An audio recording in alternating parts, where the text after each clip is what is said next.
بسم اللہ الرحمن الرحیم۔ غدیر ایک ایسی تحریک اور نہضت، فرہنگ اور تہذیب کا نام ہے۔ وہ لوگ کہ جنہوں نے اس تحریک کو ہمیشہ زندہ رکھنے کی کوشش کی اور اس کو اپنا خون دے کر باقی رکھا، ان کو ہی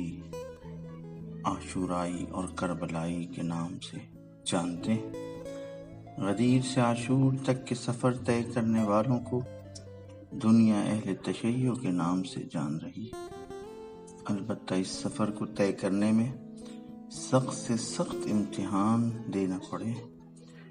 لیکن ہمیشہ وہ لوگ سربلند اور سرخرو رہے کہ جنہوں نے غدیر میں اپنا رول اور کردار ادا کیا۔ یہ وہ لوگ ہیں جو تاریخ کے بہاؤ میں کبھی بہے نہیں، بلکہ انہوں نے اپنی تاریخ خود اپنے خون سے لکھی ہے۔ غدیر ایک ایسی حقیقت اور سچائی کا نام ہے جو اپنے تاریخی وقوع سے پہلے بھی موجود تھی، کیونکہ غدیر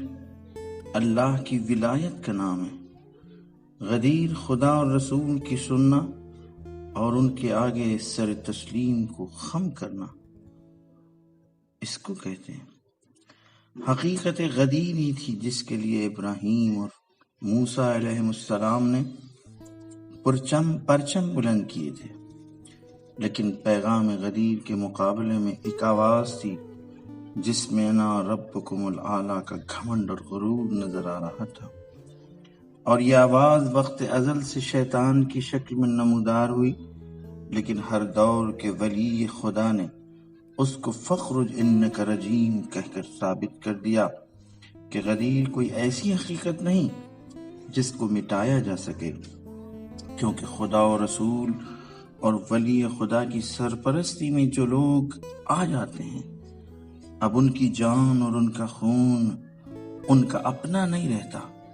بلکہ روح خدا و سار اللہ میں بدل جاتا ہے، اب اس کو فنا نہیں ہے۔ لذا غدیر کو بھلانے والے بھی ہمیشہ اپنا منحوس کردار ادا کرتے رہے، جو صحیح معنوں میں ابلیس و شیطان کے جانشین تھے، اور غدیری پیغام اپنی روح و جان میں جن لوگوں نے اتارا، ان کو ہی دنیا عاشور کو زندہ رکھنے والے یا عاشور کو برپا کرنے والے جانتے ہیں۔ عاشور کی شکل میں پیغام غدیر کو ایسا ان ہستیوں نے پیش کیا کہ اپنے اور پرائے سبھی کربلا کے سامنے تعظیم کرتے نظر آئے۔ شاید یہ ہی وہ حقیقت تھی جس کو شاعر نے اپنے الفاظ میں پیش کیا ہے: انسان کو بیدار تو ہو لینے دو، ہر قوم پکارے گی ہمارے ہیں حسین۔ وارثان غدیر تھے جنہوں نے غدیری خط فکری کو اس طرح پیش کیا کہ بوڑھا جوان بچہ اور ان کے جذبات اور ان کے ارادے میں کوئی فرق نظر نہیں آیا۔ جو بھی میدان کارزار میں آیا اس نے غدیری ترانہ زبان پر جاری کیا، اور اس طرح وہ رجس پڑھتا ہوا نظر آیا: میرا امیر بہترین امیر ہے، اور وہ میرا آقا حسین اور اس کے باپ علی ابن ابی طالب ہے۔ کسی نے بدر و حنین کی یادوں کو تازہ کرایا تو کوئی یتیم پروری کو اپنا شیوا و شعار بنا رہا۔ شوق شہادت میں حبیب ہو یا علی اکبر، قاسم ہو یا حضرت علی اصغر، کوئی فرق ہی محسوس نہیں ہوا۔ گویا میدان صفین میں مولائے غدیر کی زبان سے نکلے ہوئے وہ جملے کی تفسیر بن گئے کہ جس میں آپ نے کسی سائل کے سوال میں فرمایا تھا، جب اس نے پوچھا: اے علی، آپ میدان جنگ میں بغیر زرہ کے آ گئے؟ آپ نے فرمایا: علی کو پرواہ نہیں کہ موت مجھ پر آ پڑے یا میں موت پر جا پڑوں۔ اب کربلا میں سب کچھ تو نظر آئے گا، لیکن میں موت کی گھٹن اور اس کا خوف نظر نہیں آئے گا۔ اب علی اصغر علیہ السلام کے گلے پر تیر لگنے کے بعد جو مسکراہٹ اور ہنسی نظر آئی، وہ غدیری کی بقا کی ہنسی تھی، غدیری پیغام کا وہ شباب تھا جس کو علی اصغر علیہ السلام نے ظالم کی طرف سے موت کا پیغام دینے والوں کے مقابل میں صحیح معنی ان کی ہنسی اڑائی ہے کہ تم سمجھتے ہو